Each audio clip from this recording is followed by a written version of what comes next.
अस्सलाम वालेकुम। तो दोस्तों आज की वीडियो में अल्हम्दुलिल्लाह दो डेवलपमेंट बहुत बड़ी होंगी जो कि इंशाल्लाह मैं कोशिश करूंगा कि एंड के ऊपर ही शेयर करूं। पहली डेवलपमेंट की तरफ चलता हूं। दोस्तों Punjab cabinet standing committee on finance की जानिब से कुछ डेवलपमेंट प्रोजेक्ट को अप्रूव किया गया है, जिसमें सबसे पहला जो प्रोजेक्ट बन जाता है ये है कि शेल्टर होम्स को बनाया जाएगा जो भी पंजाब के अंदर डिवीजनल हेडक्वार्टर बन जाती हैं।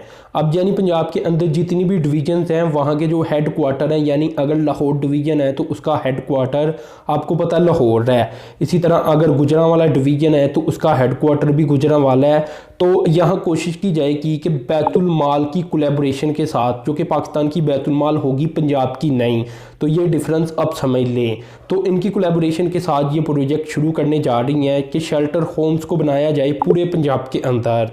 इसमें दोस्तों उस्मान बुज़दार की जानिब से कुछ गुफ्तगू भी की गई है, लेकिन वो गुफ्तगू थोड़ी सी सियासी बन जाती है। वो कहती हैं कि पुरानी गवर्नमेंट की जानिब से कुछ किया नहीं गया, जो कि जितनी भी प्रीवियस गवर्नमेंट आई थी, तो हम ये काम कर रही हैं, आम लोगों के लिए कर रही हैं और उनकी फलाह बहबूद के लिए कर रही हैं। तो इसे आप कितना इत्फाक करती हैं ये भी आप खुद ही कमेंट करके बता सकती हैं। इसके अलावा वो मज़ीद कहती हैं कि 2021 तक पूरे पंजाब के अंदर जो सेहत इंसाफ कार्ड है वो सभी को दे दिया जाएगा। यानी अगर आप पंजाब के अंदर रहती हैं तो इंशाल्लाह 2021 तक आपके पास एक सेहत इंसाफ कार्ड होगा। तो ये वज़ीर आला उस्मान बुज़दार की जानिब से हमें बताया गया है।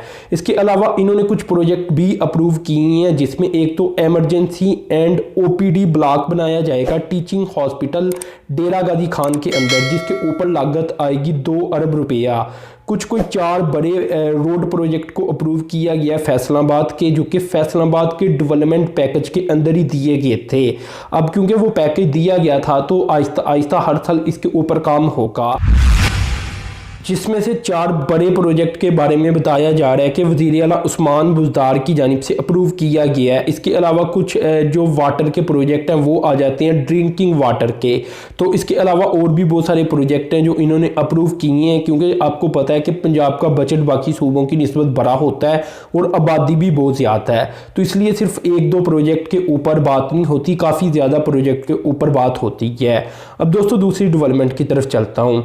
तो दोस्तों ये डेवलपमेंट कुछ इस तरह से आ रही है कि इस साल के जो पब्लिक सेक्टर डेवलपमेंट प्रोग्राम था, इसके अंदर जो पेट्रोलियम का सेक्टर है इसके लिए भी कुछ प्रोजेक्ट रखे गए थे और पैसे भी रखे गए थे। इसके लिए ओवरऑल अगर फंडिंग की बात की जाए तो 1786 मिलियन रुपीस रखे गए थे, जिसके ऊपर बताया ये जा रहा है कि 1329 मिलियन रुपीस तक तकरीबन जारी कर दिए गए हैं मुख्तलिफ प्रोजेक्ट के लिए। अब इन प्रोजेक्ट की तादाद बन जाती है 8। तो मैं आपको यही बताने जा रहा हूँ कि ये कौन से प्रोजेक्ट होंगे। इसमें दोस्तों सबसे पहले 100 मिलियन का एक प्रोजेक्ट होगा अपग्रेडेशन का, जो कि पाकिस्तान पेट्रोलियम कोर हाउस को अपग्रेड किया जाएगा, मजीद इसे एक्सपेंशन भी दी जाएगी। इसके अलावा 6.5 मिलियन रुपीस का एक प्रोजेक्ट होगा जो कि कोल को ओवरऑल इवेलुएट करेगा और एक्सप्लोर करेगा बलूचिस्तान के एरिया के अंदर। मजीद दोस्तों कोई 303 मिलियन रुपीस का इसके अंदर एक प्रोजेक्ट होगा जो कि दाबीजी स्पेशल इकनॉमिक जोन को गैस की जो फ्राहमी है इसके ऊपर काम किया जाएगा। तो ओवरऑल ये सप्लाई का प्रोजेक्ट आप कह सकते हैं कि दाबीजी इकनॉमिक जोन जो बनाया जा रहा है तो इसके लिए गैस भी चाहिए, तो उसके लिए ही पैसा जारी किया गया है। मुझे दोस्तों कोई 1.3 मिलियन रुपीस गालबन कोई 30 million cubic feet per day gas चाहिए रशकई स्पेशल इकनॉमिक जोन KPK के अंदर। तो इस प्रोजेक्ट के ऊपर खर्च किया जाएगा ताकि इसकी सप्लाई लाइन को बहाल किया जा सके, यानी बचाया जा सके। मजीद कोई 100 मिलियन रुपीस का प्रोजेक्ट होगा अपग्रेडेशन का, जो कि HDIPPOL टेस्टिंग फैसिलिटी बनाई जाएगी इस्लामाबाद के अंदर, लाहौर के अंदर, मुल्तान के अंदर और पेशावर और कोयटा के अंदर। तो ये पेट्रोलियम टेस्टिंग फैसिलिटी होती है एक, जो कि अभी इस्लामाबाद के अंदर मौजूद है। तो इस तरह ये कुछ प्रोजेक्ट हैं जो कि ओवरऑल अगर देखा जाए तो अप्रूव किए गए हैं और इनके पैसे भी जारी कर दिए गए हैं। इसके अलावा दोस्तों कोई 123 मिलियन रुपीस पीछे बच जाती हैं, जो कि मजीद ही 3 प्रोजेक्ट के लिए रखे गई हैं, जिसमें कोई 48 million rupees national minerals data centre establish किया जाएगा, इसके ऊपर खर्चा आ जाएगा। कोई 20 मिलियन रुपीस जियोलॉजिकल मैपिंग के ऊपर खर्चा आ जाएगा, जो कि 50 टोपो शीट्स का प्रोजेक्ट होगा। और ये मैं सिर्फ बलूचिस्तान की बात कर रहा हूँ, क्योंकि अभी जो 354 अनमैप्ड टोपो शीट मौजूद हैं बलूचिस्तान के अंदर। तो ये कुछ टेक्निकल टर्म है, ये जो ऑयल और गैस को तलाश करती हैं इसको लेकर। इसके अलावा दोस्तों 55 मिलियन रुपीस का एक और प्रोजेक्ट आ जाता है, जो कि अपग्रेडेशन का और ISO सर्टिफिकेशन का प्रोजेक्ट है। और ये कराची लेबॉर्ट्रीज कम्प्लेक्स को ओवरऑल आप कह लें कि अपग्रेड किया जाएगा। तो इस तरह ये कुछ प्रोजेक्ट सामने आए हैं ऑयल और गैस के सेक्टर को लेकर। अब दोस्तों एक बड़ी डेवलपमेंट की तरफ चलता हूं, जो मैंने आपको बताया था कि 2 बड़ी डेवलपमेंट भी मौजूद है। इसमें दोस्तों अब एक डेवलपमेंट ग्वादर से ये आ रही है कि प्राइवेट सेक्टर की जानिब से ये सोचा जा रहा है और ऐलान कर दिया गया है कि वो नेचुरल गैस को अब ग्वादर के थ्रू पाकिस्तान के अंदर लाएंगे। इससे पहले आपको पता है कि हमने ये देखा कि जो अफगानिस्तान की ट्रेड है वो हो रही थी ग्वादर के जरिए। इसमें फर्टिलाइज़र भी आ रही थी और भी आइटम्स आ रही थी, गंदम वगैरह, इस तरह की बहुत सारी आइटम अब आहिस्ता आहिस्ता ग्वादर पोर्ट के जरिए पाकिस्तान के अंदर आ रही थी और आगे अफगानिस्तान जा रही थी। लेकिन अब पाकिस्तान के एक बहुत बड़े सेक्टर और ग्रोइंग सेक्टर की जानिब से ये सोचा गया है, और ये प्राइवेट सेक्टर है, क्योंकि कंपनीज जो पाकिस्तान के अंदर पाई जाती हैं उन्हें ज़रूरत होती है LNG की। तो प्राइवेट सेक्टर उन्हें LNG फ्राहम करता है और इसके लिए कार्गो मंगवाता रहता है। पहले क्या होता था कि ज़्यादातर कार्गो या तो कराची की तरफ जाते थे या पोर्ट कासिम पोर्ट की तरफ, लेकिन अब इसके अंदर ग्वादर पोर्ट को भी शामिल किया जाने लगा है और इसके लिए एक एग्रीमेंट भी साइन कर लिया गया है। और ये एग्रीमेंट साइन किया Gwadar gas Port Limited company की जानिब से। ये एक ज्वाइंट वेंचर कंपनी है जिसके अंदर मुख्तलिफ हिस्सेदार बन जाती हैं, और इन्होंने दोस्तों ये एग्रीमेंट साइन किया ग्वादर इंटरनेशनल टर्मिनल लिमिटेड के साथ। अब होगा ये कि एक LNG के जो स्पेशल आप कह लें कि बर्थ होगा ग्वादर पोर्ट के अंदर ही, और इसी के जरिए LNG को लाया जाएगा मुल्क के अंदर। तो इस काम के लिए दोस्तों मैं आपको बता देता हूं कि overall Gwadar gas Port limited का जो ज्वाइंट वेंचर है उसके अंदर कौन कौन सी कंपनी आ जाती है। इसके अंदर दोस्तों Pakistan Gas Port Limited company आ जाती है, अल कासिम गैस आ जाता है और जामशोरो ज्वाइंट वेंचर लिमिटेड आ जाती है। अब ये तीनों कंपनी ने मिलकर इस कंपनी की बुनियाद रखी है, और ये वाली कंपनी जिसका अभी मैंने नाम लिया, जिसने ग्वादर की जो टर्मिनल की एक कंपनी है उसके साथ मुआहिदा किया है, ये ग्वादर के बर्थ 3 को थोड़ा सा आप कहने के इंजीनियरिंग वर्क्स इसके ऊपर करेंगे और वहां इसे इस काबिल बनाएंगे कि जो LNG के कार्गोज होती हैं वो ग्वादर पोर्ट की तरफ आ सकें और बर्थ 3 के ऊपर उन्हें लाया जा सके।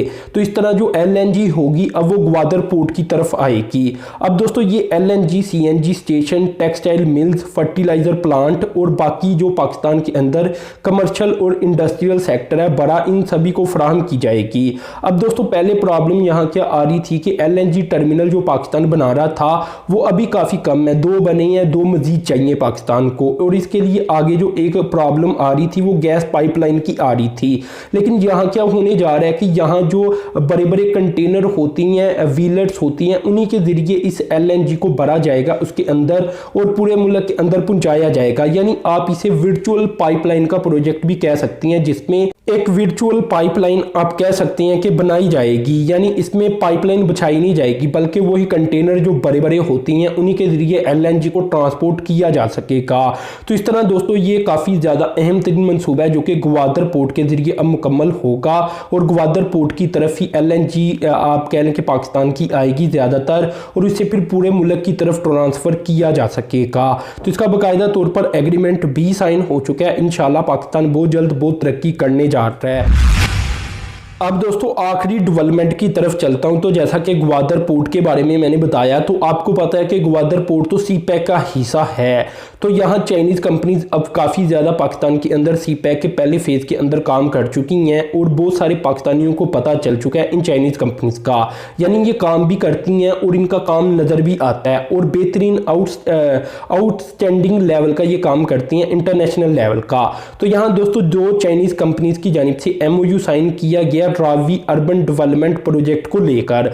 तो यहाँ ये डेवलपमेंट सामने आई है। Chairman and CEO of Ravi Urban Development Authority Rashid Aziz के साथ इनकी मुलाकात हुई थी इन कंपनीज के नुमाइंदान की। तो वहाँ ये डेवलपमेंट ओवरऑल सामने आई है, जिसके तहत MOU फिर साइन किए गए। अब ये कंपनीज असल में इस प्रोजेक्ट का हिस्सा बन चुकी हैं, ये यहाँ इन्वेस्टमेंट करेंगी। तो यहाँ दोस्तों मैं आपको पहली कंपनी का नाम बताता हूँ, ये है China road and bridging company. अब ये एक बड़े चाइना का एक बहुत बड़ा ग्रुप है जिसे 4C कांग्लोमरेट कहा जाता है, ये इसका B मेंबर है। और दूसरा दोस्तों जो कंपनी है ये है गेजुपा ग्रुप कंपनी लिमिटेड। अब ये पाकिस्तान के अंदर चाइना का सबसे बड़ा ग्रुप है जो कि हाइड्रो पावर डेवलपर के तौर पर देखा जा रहा है। ये पाकिस्तान के अंदर बहुत सारे प्रोजेक्ट को मुकम्मल कर भी चुका है और बहुत सारों को मुकम्मल कर भी रहा है, जिनके नाम भी आगे चलकर मैं आपको बताता हूं।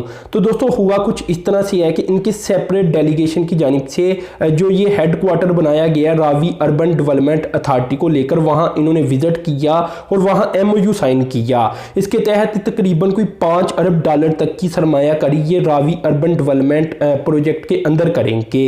अब दोस्तों अगर तो पहली कंपनी की बात की जाए जिसका मैंने नाम लिया, तो वो ज़्यादातर रोड को लेकर इंफ्रास्ट्रक्चर बनाने की अहलियत रखती है और पाकिस्तान के अंदर वो अपने आप को मनवा चुकी है। पाकिस्तान के अंदर इन्होंने सक्कर बाईपास, मानसरा हवेलियां, थाकोट न्यू एक्सप्रेस वे, सक्कर मुल्तान मोटरवे और बहुत सारे CPEC के प्रोजेक्ट के अंदर पहले से हिस्सा लिया था। जहां तक दोस्तों गेजुपा ग्रुप कंपनी लिमिटेड की बात की जाए तो ये पाकिस्तान के अंदर बहुत सारे प्रोजेक्ट मुकम्मल करके दे भी चुकी है और बहुत सारे कर भी रही है। इसमें दोस्तों अगर नीलम झेलम को देखा जाए तो इसके अंदर भी ये बिल्डर्स के तौर पर काम कर चुकी हैं। इसके अलावा अगर दासू हाइड्रो पावर प्रोजेक्ट के और मोहम्मद डैम को लेकर देखा जाए तो यहाँ भी यही कंपनी काम करके दे रही है। मजीद दोस्तों इन्होंने सुक्की किनारी हाइड्रो पावर प्रोजेक्ट जो कि आपको पता है कि बनाया जा रहा है, इसके अंदर भी इन्वेस्टमेंट कर रखी है, यानी इन्वेस्टेड है, ये ग्रुप इन्वेस्टेड है इस प्रोजेक्ट का। तो इस तरह पाकिस्तान के अंदर ज़्यादातर अगर हाइड्रो पावर प्रोजेक्ट को देखा जाए तो यही कंपनी करके दे रही है। तो अब क्योंकि अगर अर्बन डेवलपमेंट प्रोजेक्ट को देखा जाए जो कि लाहौर के अंदर बनेगा, तो इसमें आपको पता है कि रिवर के साथ साथ ये बनेगा। तो रिवर को लेकर बहुत सारे प्रोजेक्ट निकलती हैं जिसमें साफ पानी के मंसूबे होके, इसी तरह जो वेस्ट मटेरियल इन इलाकों से निकलेगा उसे ठिकाने लगाना, उससे बिजली पैदा करना, क्योंकि बाकायदा तौर पर गेजुपा ग्रुप असल में बिजली ही पैदा करके देता है।